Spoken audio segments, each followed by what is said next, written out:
Assalamualaikum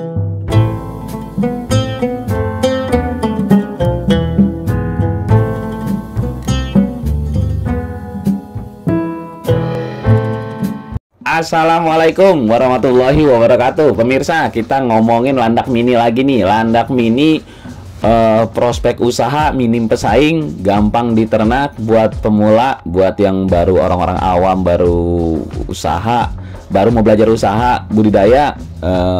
Coba tes landak mini. Bagaimana kita ngasih makan, mandiin, nyayangin, proses hamil semuanya sampai melahirkan, ngerawat bayinya semua kita perhatiin. Belajar dari landak mini karena prosesnya paling mudah dibandingkan dengan mamalia lain. Modalnya juga lumayan irit banget, modalnya lumayan irit. Jadi buat yang pemula-pemula nih yang baru mau belajar usaha, ke landak mini aja. Menjualnya pun nggak begitu ribet, nggak begitu sulit. Pembeli lumayan banyak. Nah, buat yang mau biasa, kalau rada iklan dikit, yang mau tahu lebih jelas lengkap, cepet cek bukunya tuh di deskripsi video ini. Nih, kita di konten ini kita ngomong nih, Bang, rumah saya banyak tikusnya, Bang, kadang-kadang banyak musangnya, Bang, banyak ini nih. Landak gimana cara melindungi dari serangan hama, atau aman gak sih dari hama gitu? Justru landak mini ini budidaya yang aman dari serangan hama, aman gitu. Kalau pertanyaannya apalagi di kota-kota besar, apa di mana tikus gitu kan, biasanya kalau kita melihara kelinci musuhnya tikus. Nah, justru terbalik, ini si landak ini aman dari serangan mereka. Nggak perlu kita ronda, nggak perlu kita nungguin, nggak perlu pasang jeruji besi apa gitu. Maksudnya kita ada yang kita keliling, kita taruh setrum, taruh apa gitu, kita taruh ruangan tertutup banget gitu. Enggak, justru landak mini ini aman. Karena pada umumnya orang beternak itu, pertanyaannya sih umum, memang umum, orang beternak atau budidaya selalu takut dengan yang namanya serangan hama.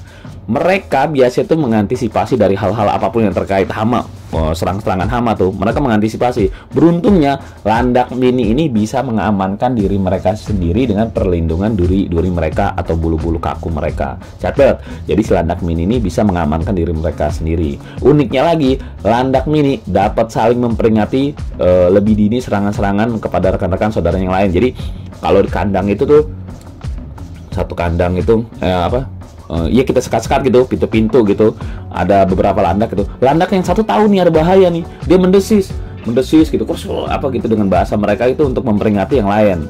Itu unik tuh landak. Jadi memang untuk hal ini masih tergantung spesiesnya aja ya.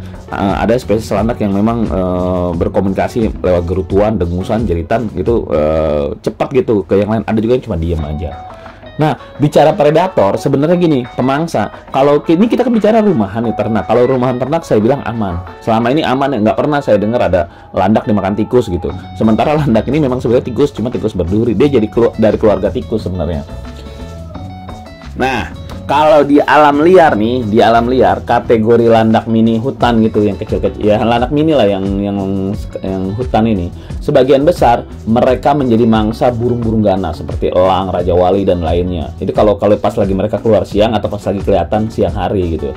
Namun karena landak mini ini adalah hewan nokturnal atau hewan yang keluar malam, maka musuh-musuh utama mereka itu adalah burung hantu, binatang malam. Sementara di luar burung, pemangsa buas lainnya meliputi musang, rubah, serigala, ular, dan singa, dan beberapa kasus pemangsa-pemangsa lain.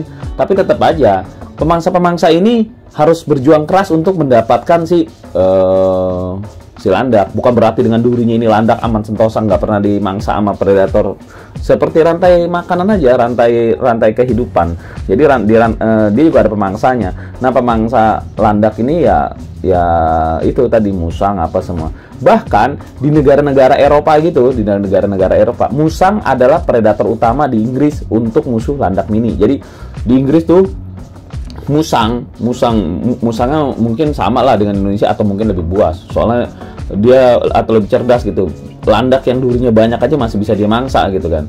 Bahkan saking buasnya musang buat mangsa si landak, kan ada biasalah ada organisasi penyelamat landak mini gitu di Inggris. Mereka nggak akan melepaskan landak mini itu ke wilayah yang banyak musangnya. Jadi ketika mereka mau melepaskan landak mini ke satu wilayah untuk di alam liar gitu, kalau di situ banyak musangnya mereka nggak mau ngelepasin.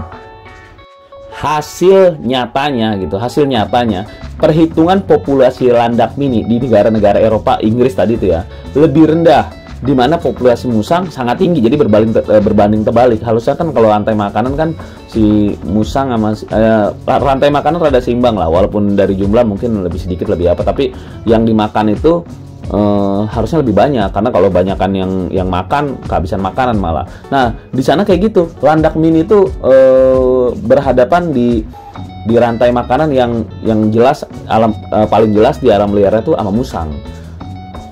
Di mana musang tambah banyak, landak mini tambah dikit kalau di Inggris. Selain musang, tapi kalau di Indonesia kan nggak dilepas bebas. Maksudnya ada sih yang udah ada undang-undangnya, tapi di Aceh, landak mini Aceh.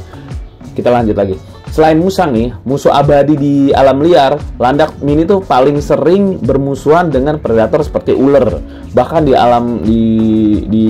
dalam hal budidaya, nggak sedikit pembudidaya yang didatengin ular gitu, ular-ular pemburu gitu. Mereka datang ke ternak, ke tempat-tempat pedesaan ternak. Cuman ularnya ya kalah, nggak bisa.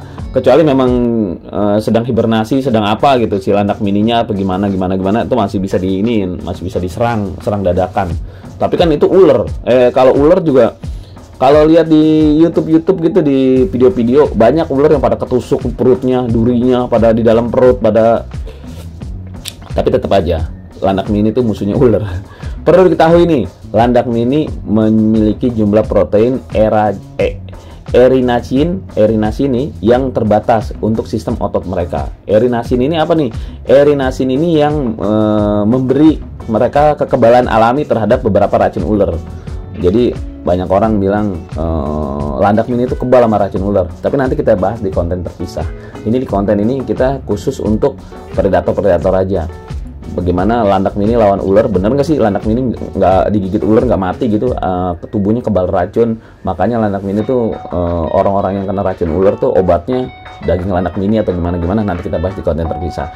Ya, gitu aja pemirsa. Di konten ini intinya kalau kita mau beternak, sesuai judul kontennya, sesuai judul konten, kalau kita mau beternak yang aman dari serangan hama, mau itu musang, mau itu apa semua untuk rumahan ya, landak mini. Yang mau tahu cara lengkap beternak landak mini, cek bukunya, ada di deskripsi. Udah ngulangin lagi. Pokoknya gampang banget lah buat pemula, buat mana aja. Berbagi nggak pernah rugi kalau nggak pernah berbagi. Usaha nggak takut hama. Tapi kalau semut kalah juga. Kalau gerombolan semut gitu banyak itu kalah juga si musang sama semut. Ya intinya kita ternak kita jagalah. Usikum wa nafsi bitaqallah. Wassalamualaikum warahmatullahi wabarakatuh. Nah, itulah diskusi kita. Tulis di kolom komentar apa yang kamu pikirkan agar kita bisa mendiskusikannya lagi. Yang belum subscribe, jangan lupa subscribe dan aktifkan lonceng agar channel ini terus terbangun dan kamu menjadi yang pertama mendapatkan pemberitahuan video untuk diskusi-diskusi kita yang lebih seru lagi.